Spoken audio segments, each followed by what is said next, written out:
तो आइए अजीजों, हम चलते हैं उस वचन की ओर जिस वचन के ऊपर हम अध्ययन कर रहे हैं। वो मूल वचन है याकूब की पत्री, उसका 2 अध्याय और वचन 26।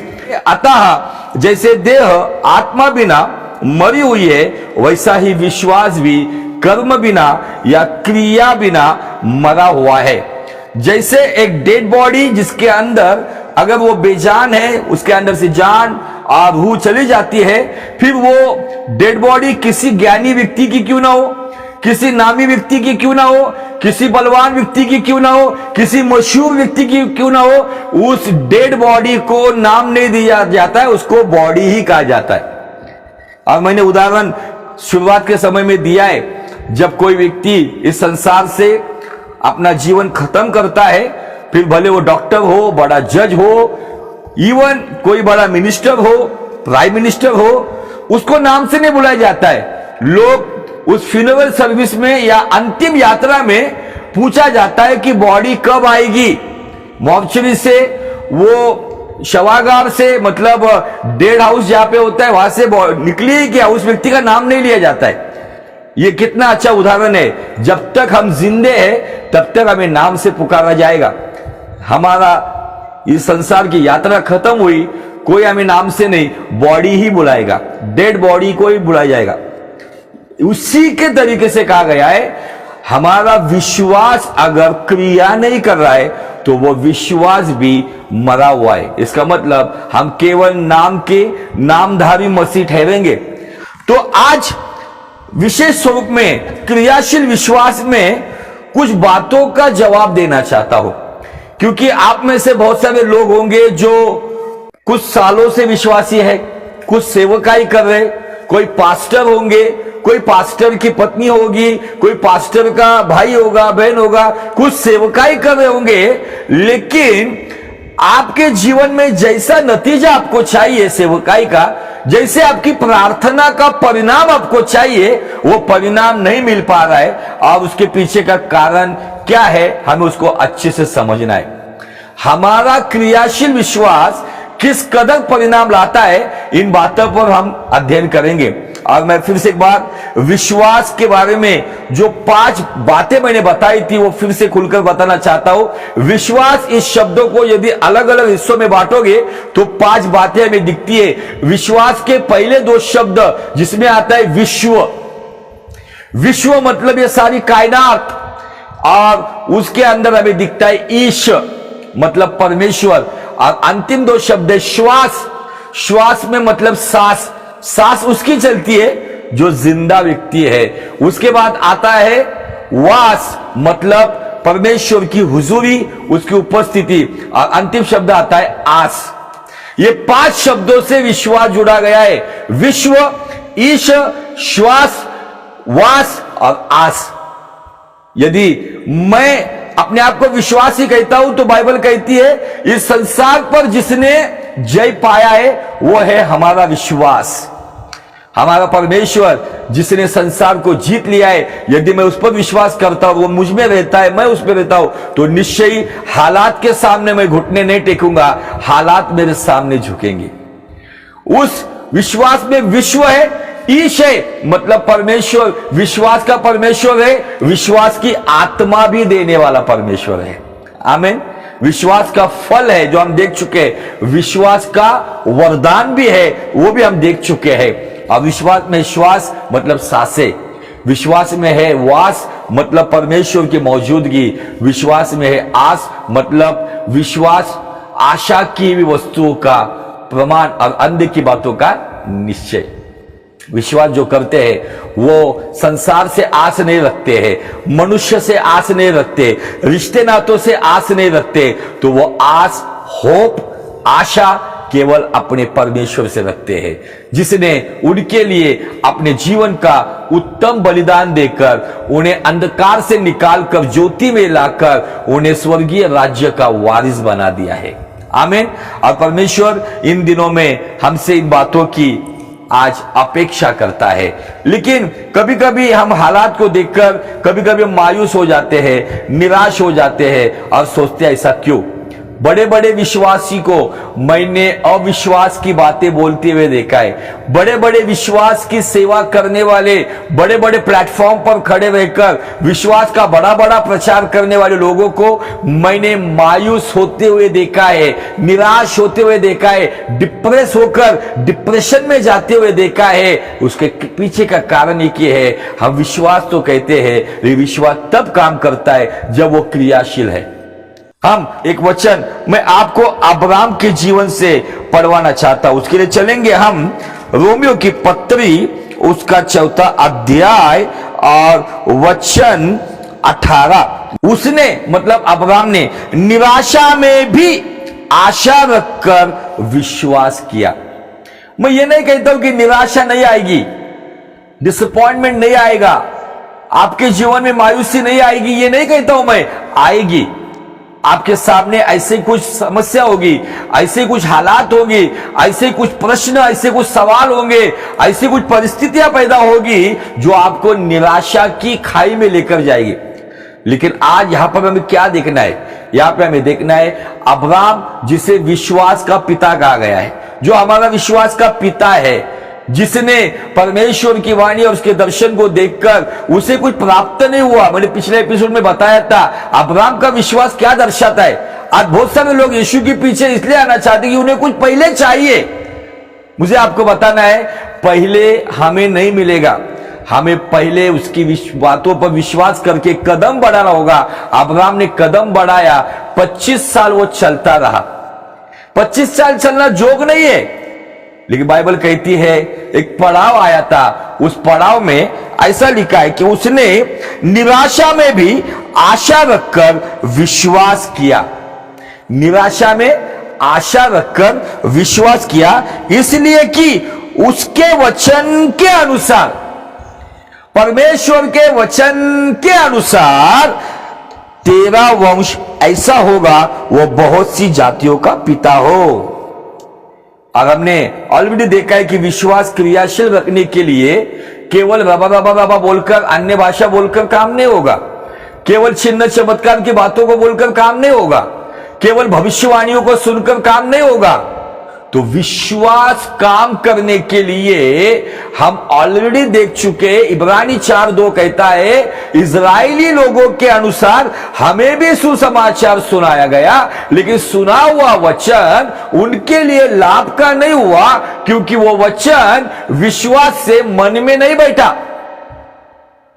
इसलिए विश्वास को क्रियाशील, मतलब विश्वास को जिंदा रखने के लिए, विश्वास के हाथ पैर चलने के लिए, विश्वास के अंदर ताकत निर्माण होने के लिए वचन की खुराक बहुत जरूरी है।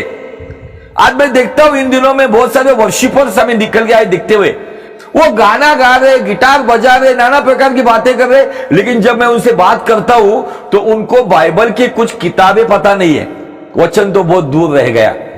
हमारे संडे स्कूल के बच्चों को 66 किताब मुंह बोली वो बताते संडे स्कूल के बच्चे, लेकिन आज बहुत सारे लोगों को सेवा मतलब केवल पुलपिट पर आना, स्टेज पर आना, लीडिंग करना, यही बातों को लगता है।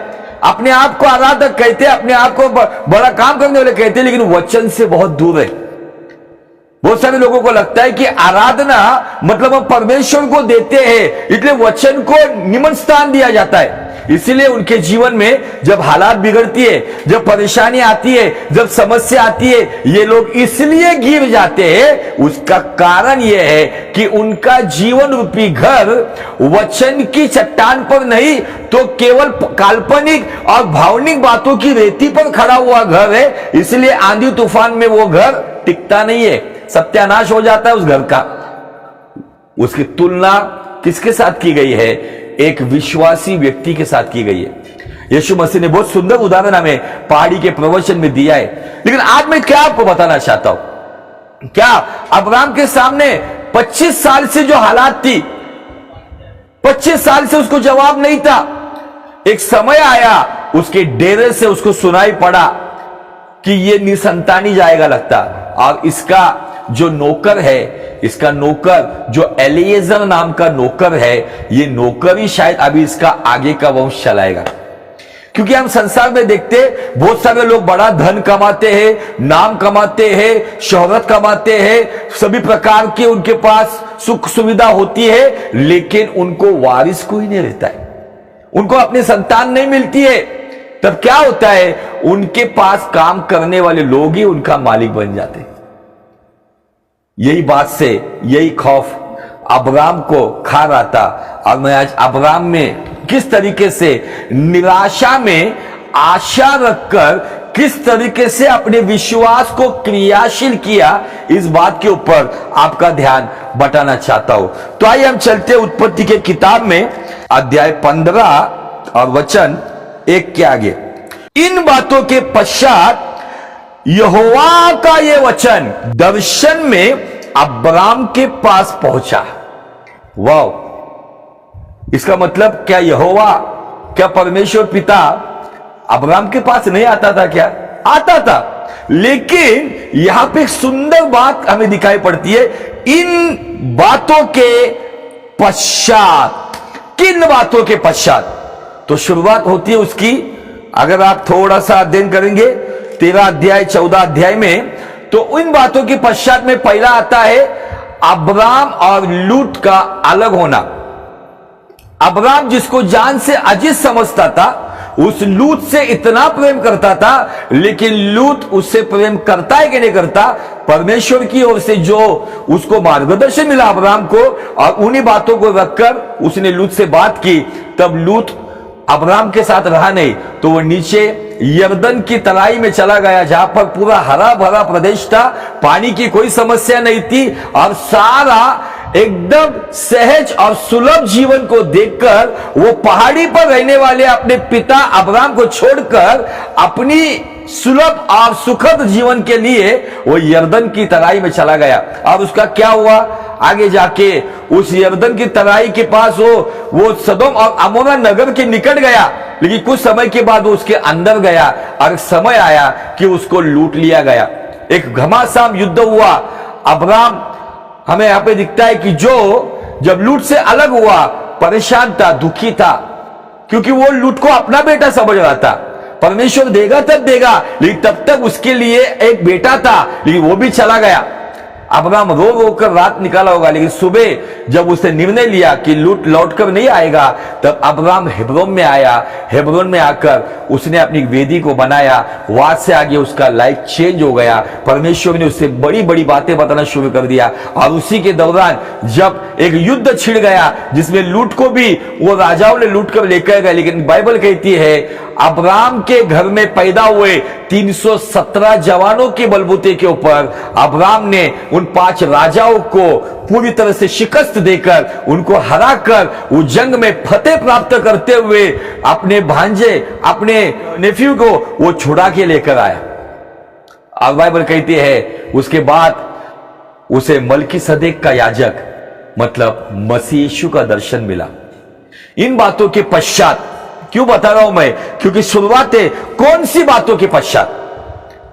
लूत से अलग होना, हेब्रोन में आना, लूत को छुड़ाना, उसके बाद संसार का पहला प्रभु भोज और संसार का पहला 10वां हमें यहां पे उत्पत्ति का 14 अध्याय और वचन 17-18 से हमें आगे दिखता है। शालेम का राजा मलकीसदेक, जो परम प्रधान ईश्वर का राजक था, रोटी और दाख मधु ले आया, और उसने अब्राम को यह आशीर्वाद दिया, परम प्रधान ईश्वर की ओर से, जो आकाश और पृथ्वी का अधिकारी है, तू धन्य हो और धन्य है परम प्रधान ईश्वर, जिसने तेरे द्रोहियों को तेरे वश में कर दिया है। तब अब्राम ने उसको सब वस्तुओं का दशमांश दिया। जो प्रभु भोज लेते हैं ना, उनको अगर अब्राम की आशीष चाहिए ना, तो उनको मैं इस चैप्टर से या इस वचन से आपको बताना चाहता हूं, जो काम धंधा करते हैं, 2 पैसा कमाते हैं और प्रभु भोज लेते हैं, वो अब्राम का आशीष अगर चाहिए तो अब्राम की विश्वास की क्रिया भी करो। उसने परम प्रधान परमेश्वर का याजक मलकीसदेक, मतलब प्रभु यीशु मसीह का दर्शन पाया, और उसने उससे प्रभु भोजन लिया, और उस अब्राम ने उसे अपनी सारी आई हुई वस्तुओं का 10वां अंश दिया। आमीन। जो काम धंधा करते हैं, प्रभु भोज लेते हैं, जिनका बपतिस्मा हुआ है, उनके लिए एक उत्तम उदाहरण है कि प्रभु भोज लेने वाला, काम करने वाला, उसे यदि अब्राम की आशीष चाहिए तो उसे अपना दशमांश जो भी अमाउंट है वो खुदावन के भंडार में देना चाहिए। मिनिमम बताया गया है। अब इन बातों के पश्चात देखो कितनी बड़ी बात है। एक तो लूत से अलग हुआ, उसको असलियत से वाकिफ हुआ कि लूत को वो अपना बेटा समझ रहा था, लेकिन लूत उसे अपना बाप नहीं समझ रहा था। उसके सामने से पर्दा हट गया, हेब्रोन में वेदी बनाता है, परमेश्वर का दर्शन पाता है, एक योद्धा के समान खड़ा होता है, 317 लोगों के बलबूते पर एक बड़ी जंग को वो जीतता है। उसके बाद परमेश्वर के पुत्र का दर्शन पाता है, प्रभु भोज लेता है। इन बातों के पश्चात भी अब्राम एक फिक्र में था, चिंता में था। और वो चिंता क्या थी, बाइबल यहां में अभी दिखाती है। जब वचन दर्शन में अब्राम के पास आया तो ऐसा लिखा है, हे अब्राम मत डर, मैं तेरी ढाल और तेरा अत्यंत बड़ा प्रतिफल हो। जब वचन में ये 3 बातें आई तो उसके पीछे कुछ कारण होगा ना, उसके पीछे कुछ कारण होगा ना। परमेश्वर स्वयं तो नहीं आए, लेकिन दर्शन में, आजकल लोगों को दर्शन में गाड़ी, बंगला, बड़ा मकान ही आता है, वचन नहीं आता है। हम इस युग में जी रहे, आजकल के प्रॉफिट को केवल प्रॉफिट की बातें समझती है। आजकल के लोगों को दर्शन केवल भौतिक बातों का ही होता है। आजकल के लोगों को दर्शन में परमेश्वर का वचन नहीं आता है। आजकल के लोगों को दर्शन में बड़ी बड़ी बातें आती है, यूएस का वीजा आता है, प्लेन का सफर दिखता है, लाखों करोड़ों की बातें दिखती है, नौकरी छोकरी की बातें ही दिखती है। अब्राम जो विश्वास का पिता है, उसके दर्शन में परमेश्वर का वचन आया और उसमें 3 बातें आई। नंबर 1, फियर नॉट, डर मत। नंबर 2, मैं तेरी ढाल हूं। और नंबर 3, मैं तेरा अत्यंत बड़ा प्रतिफल हूं। ये 3 बातें वचन में, दर्शन में आने के पीछे का कारण क्या है? तो उसका कारण अब्राम आगे क्या बोलता है, सुनो। अब्राम ने कहा, हे प्रभु यहोवा, मैं तो निर्वंश हूं, अभी तक कोई संतान नहीं है मुझे। एक बच्चा था, मेरे भाई का बेटा था, वो भी चला गया है। अभी भी मैं निर्वंश हूं और मेरे घर का वारिस ये दिमिश्क वासी एलिएजर होगा, अतः तू मुझे क्या देगा? और अब्राम ने कहा, मुझे तो तूने नहीं दिया, और क्या देखता कि मेरे घर में उत्पन्न हुआ एक जन मेरा वारिस होगा। ये कारण था अब्राम का। क्या कहता है? अब्राम के अंदर एक डर था। डर नंबर 1 कि क्या मैं निर्वंश हूं, मतलब मैं बिना संतान का मर जाऊंगा। नंबर 2, वो सोच रहा है कि अभी ये जो सारी प्रॉपर्टी हम लोग मिस्र से निकले तब से बढ़ते ही जा रहे, इसको संभालने वाला कोई नहीं है, इसकी रक्षा करने वाला कोई नहीं है, और आगे उसको ये चिंता है कि वारिस भी कोई नहीं है। तब परमेश्वर कहता है कि डर मत। दूसरी बात, मैं तेरी ढाल हूं। ढाल का काम क्या है? रक्षा करना। मैं तेरी रक्षा करूंगा। और नंबर 3, मैं तेरा फल नहीं तो अत्यंत बड़ा प्रतिफल हो। इसका मतलब तू जो सोच रहा है कि वारिस कोई नहीं है, लेकिन मैं तेरा बड़ा प्रतिफल हो, तो इस संसार के प्रतिफल की क्या चिंता कर रहा है?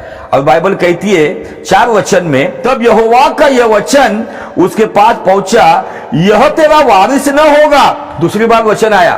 पहला वचन क्या आया? मत डर, मैं तेरी ढाल हूं और मैं तेरा अत्यंत बड़ा प्रतिफल हो। दूसरी बार वचन यह आया कि यह तेरा वारिस न होगा, तेरा जो निज पुत्र होगा वही तेरा वारिस होगा। दूसरी बार वचन, आज मुझे समझ में नहीं आता, दर्शन में लोगों को केवल दुनियादारी की बातें ही दिखती है। मैं बहुत कम लोगों से मिला हूं जिनको दर्शन में वचन मिलता है। लेकिन आज संसार में जहां पे भी ये जो साउथ अफ्रीका से जो फीवर आ रहा है, पंजाब से फीवर आ रहा है, साउथ इंडिया से फीवर आ रहा है, हर एक लोगों को केवल प्रॉस्पेरिटी की बातें अच्छी लगती है। आज हर एक व्यक्ति को एक लग्जरियस लाइफ मिलेगा। आशीषित व्यक्ति की पहचान ये जाती है, आशीषित पास्टर की पहचान ये की जाती है कि उसके पास बहुत सारे घर और बहुत सारी गाड़ियां। वो पास्टर भी कहते इस साल प्रभु ने मुझे ये गाड़ी देके, बहुत सारी गाड़ियों का भंडार लगा हुआ है कुछ लोगों के पास, अब वो करोड़ों रुपए में खेल रहे। ये आशीष की पहचान नहीं है। आशीष की पहचान ये है, आशीष के दाता का वचन यदि मेरे दर्शन में आता है तो मैं संसार में सबसे अमीर व्यक्ति हूं। Hallelujah, praise the Lord. इसका मतलब धन दौलत नहीं चाहिए, चाहिए। परमेश्वर हमारी बड़ी बड़ी मांगों को पूरा नहीं करता है। फिलिपियों 4:19 को गौर से पढ़ो, वहां पे लिखा है वो परमेश्वर तुम्हारी सारी जरूरत, नीड्स, हमारी नीड को पूरा करता है। यदि मेरे पेट के लिए आज 200 ग्राम खाने की जरूरत है ना, तो बस वो उतना ही इंतजाम करेगा। आज बहुत सारे लोगों ने अपना ध्यान इस संसार की बातों पे लगाया हुआ है और लालच की आत्मा से भरे हुए बहुत सारे लोग हमें दिखेंगे। फिर वो सेवक सेविका हो, कलीसिया हो, विश्वास विश्वासी हो, हर एक के जीवन में लालच आ गया है। किसी को धन का लालच, किसी को तन का लालच, किसी को मन का लालच। धन के लालच में आज हर एक व्यक्ति को अमीर होना है। तन के लालच में आज बहुत सारे लोग लालसाओं में, व्यभिचार में, नाना प्रकार के पापों में पड़े हुए। और मन की लालच में आज बहुत सारे लोग घमंडी बनते जा रहे, अभिमानी होते जा रहे। और बाइबल स्पष्ट कहती है परमेश्वर अभिमानियों का विरोध करता है और नम्र जनों पर दया करता है।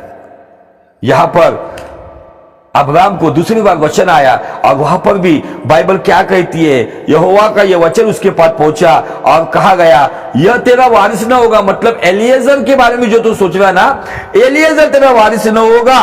नंबर 2, तेरा निज पुत्र, मतलब तुझसे जो पैदा होगा, जो प्रतिज्ञा मैंने तुझे दी है, तेरा निज पुत्र तेरा वारिस होगा।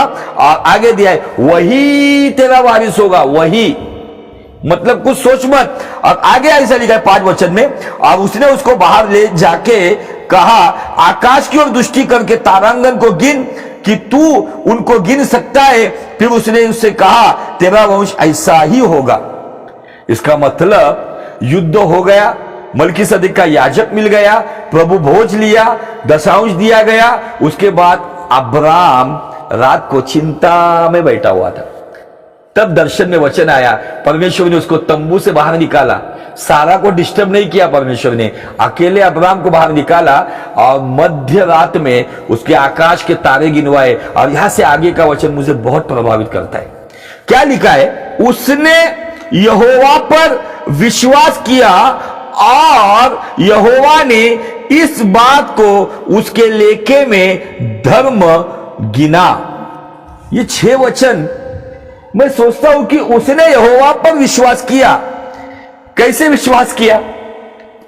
तारों को देखकर परमेश्वर ने उसको तारे गिनवाए और उस तारों में उसने अपनी सारी संतान, अपने गोत्र को, इवन मैं एक बताना चाहता हूं कि अब्राम ने उस वक्त इसहाक को देखा, अब्राम ने याकूब को देखा, अब्राम ने याकूब के 12 पुत्र को देखा, अब्राम ने उस 12 पुत्र की आगे की जनरेशन को देखा और रात भर वो तारों में अपनी पीढ़ी को देखते गया।